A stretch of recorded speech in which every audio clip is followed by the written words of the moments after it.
कि इस बयान से किसी धर्म, किसी समुदाय, किसी को टारगेट करने, उसे कैसे जोड़ सकते हैं इसको आप? मतलब कहां से ये बात जाहिर हो रही है कि उन्होंने ये कह दिया कि इनके इस समुदाय के बच्चे ज्यादा होने चाहिए या उनके बच्चे कम होने चाहिए? तो कहीं नहीं गया कहीं।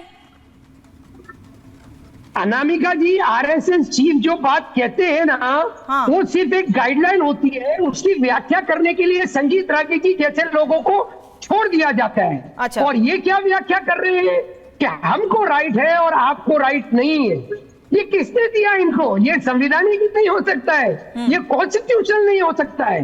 ये डिक्टेट टर्म्स करने वाला जो इनकी सोच है, ये सिर्फ और सिर्फ मनुवादी सोच कही जा सकती है। ये मनुवादी सोच है, ये डिक्टेट करने वाली सोच है। ठीक है, संगीत जी जवाब दीजिए, फिर विशाल जैसे रिएक्शन लूंगी, क्योंकि आपका ही नाम लेके बार बार बोला गया है। देखिए, मेरी बात तो हमें कोई छोड़ नहीं देता है व्याख्या करने के लिए, मेरी अपनी सोच है। क्योंकि हम जानते हैं कि देश में 4 पत्नियां एक साथ और 14 बच्चे की कल्पना जो है एक समाज जीता रहा है, और 70 साल में इस देश में जनसंख्या जिहाद हुआ है। अब उसको काउंटर करने के लिए क्या आवश्यकता है? क्या इस देश को बांग्लादेश की तरह कन्वर्ट कर देना चाहिए? हम जानते हैं कि इस देश का विभाजन हिंदू और मुसलमानों को जनसंख्या के आधार पर हुआ था, और 23% मुसलमानों को 33% जमीन मिली थी। मजेदार बात है, आज वही जब उनको फैमिली प्लानिंग का विरोध इस देश में किसने किया है? हमेशा मुसलमानों ने किया है। तो ऐसी स्थिति में यदि हिंदुओं की जनसंख्या घटती है तो हमारे लिए स्वाभाविक चिंता है, हम अपनी आने वाली पीढ़ियों को हम बढ़ते इस्लामिस्ट जो रेडिकलिज्म है उससे नहीं बचा पाएंगे। बांग्लादेश में आप देख रहे हैं, क्योंकि इस विचारधारा की संकीर्णता, कट्टरता उसका नस नाड़ी है, वो सूख जाएगा तो वो अपने आप में खत्म हो जाएगा। आप दुनिया में पूरा इतिहास देख लीजिए, दुनिया में इस समाज की प्रकृति को देख लीजिए, और इसके आधार पर निष्कर्ष कर रहे हैं हिंदू घटा तो देश बटा। इसीलिए मैं कह रहा हूं, हिंदुओं की संख्या घटेगी तो इस देश के लिए खतरा पैदा होगा। लेकिन आपकी बात पर तो अतीकुर रहमान कुछ नाराजगी जाहिर कर रहे हैं। आपकी बात पे तो अतीकुर रहमान कुछ काउंटर करना चाह रहे हैं। अतीकुर रहमान,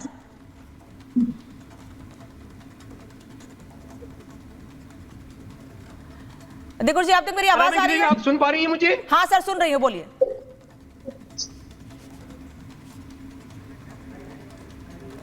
अतीकुर रहमान, आप तक मेरी आवाज आ रही है?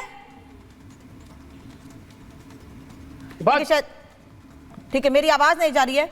विशाल मिश्रा, आपने पूरी बात को सुन लिया। अतीकुर रहमान कह रहे हैं कि ये डिक्टेटरशिप है, लोगों को डिक्टेट करने की कोशिश की जा रही है। देखिए, जो लोग ऐसा कह रहे हैं उनको सबसे पहले 2022 के विजयादशमी पर्व पर जो परम पूजनीय सरसंघचालक जी का उद्बोधन था, उस उद्बोधन को में जो उन्होंने कहा और जो ये बयान आया है कार्यक्रम के दौरान, दोनों को क्लब करके देखने की जरूरत है।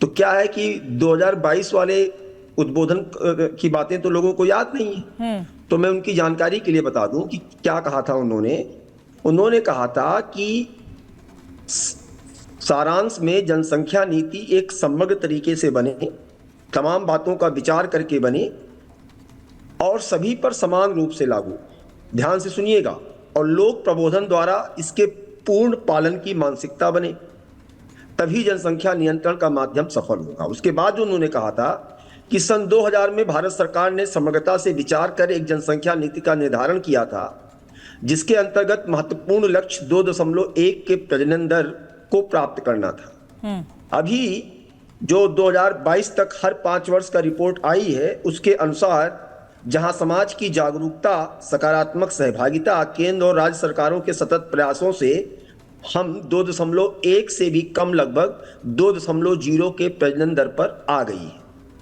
जहां जनसंख्या नियंत्रण के प्रति जागरूकता और उस लक्ष्य की प्राप्ति की दिशा में हमने ये सब सुना था विशाल जी, हम ये सब जानते हैं क्या कहा था उन्होंने, आप ये बताइए। नहीं, उसी को जोड़ के आगे सुन तो लीजिए। उन्होंने कहा था कि हम जहां जनसंख्या नियंत्रण के प्रति जागरूकता और उस लक्ष्य की प्राप्ति की दिशा में हम निरंतर अग्रसर हैं, वहीं 2 प्रश्न और भी विचार के लिए खड़े हो रहे हैं। अब सुनिएगा। पहला प्रश्न, समाज विज्ञानी और मनोवैज्ञानिकों के मत के अनुसार बहुत छोटे छोटे परिवारों के कारण बालक बालिकाओं के स्वस्थ विकास, परिवारों में असुरक्षा का भाव, सामाजिक तनाव, एकाकी जीवन आदि चुनौतियां आ रही हैं। और जो हमारी परिवार की व्यवस्था है, जो हमारा कंसेप्ट है, उस पर प्रश्न चिन्ह खड़ा हो रहा है। और दूसरी बात क्या कही थी, जनसांख्यिकी असंतुलन का, कि किस प्रकार से जो है ईस्ट तिमोर, दक्षिणी सूडान और कोसोवा, ये इंडोनेशिया, सूडान और सर्बिया से निकलकर जनसंख्या असंतुलन के नाते नए देश बने। अब सुनिएगा, तो पहली बात जो ये लोग यहाँ पर धर्म के को जो है बीच में ला रहे हैं या बांटने की बात कर रहे हैं, जब 2.1 का जो टारगेट था उससे भी नीचे आज की डेट में हिंदू समाज उन्होंने समाज कहा है, लेकिन मैं उसमें एक बात और एक्स्ट्रा ऐड करके बताना चाह रहा हूं। हिंदू समाज की यदि हम बात करें तो वो तो जो तय मानक है 2.1 उससे भी घटकर 1.9 हो गया है। और यदि यही सिलसिला रहा तो आने वाले 30 वर्षों में अर्थात 2050 तक ये 1.3 हो जाएगा। तब लेबर फोर्स नहीं रहेगी, एक बुजुर्ग हमारे जो है भारत में संख्या बढ़ेगी। तो इसको समझने की जरूरत है। पहली बात तो उन्होंने समाज की बात की है। हाँ। उन्होंने ये कहा है कि जब समाज की संख्या धीरे धीरे कम होती है, वो समाज अपना अस्तित्व खत्म करने की तरफ अग्रसर होता है, चाहे भाषा हो, चाहे भूषा हो। जब तो एक यहां पर उन्होंने ये बात कही, तो इस चीज को पहले तो समझने की आवश्यकता है। तो और आप आगे 30 सालों की बात तो करिए कि यदि हिंदू समाज का यही दर घटता रहा तो संख्या कहां पहुंचेगी।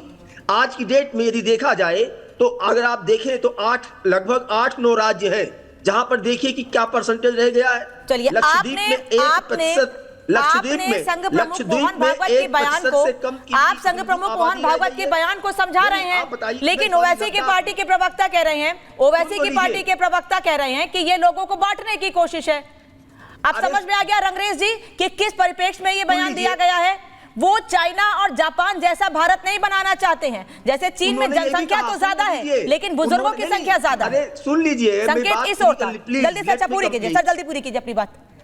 वो उन्होंने बाकायदा बताया कि जनसंख्या नियंत्रण की आवश्यकता भी बताई है। उसके पहले के स्टेटमेंट में, जिसको मैंने नहीं पढ़ा है, कि विचार करना होगा कि अगले 50 वर्षों के पश्चात आज के तरुण प्रौढ़ बनेंगे, तब उनको संभालने के लिए कितने कदम आवश्यक होंगे, यह गणित भी हमें करना होगा। रंगरेज जी, अब समझ में आ गया ना कि ये बयान किस परिप्रेक्ष्य में दिया गया है। जो लेकिन हर चीज को बांटने में, देश को बांटने में, समाज में बांटने की राजनीति करना, अपने लिए लोगों के मन में गलत भावना लाना, भड़काने की कोशिश करना, क्या ये ठीक है? ये नहीं जरूरी था कि इस बयान का सही मतलब बताया जाए? करने लगेगा तो वो कम्युनल हो जाए। रंगरेज आ रही हूँ सर।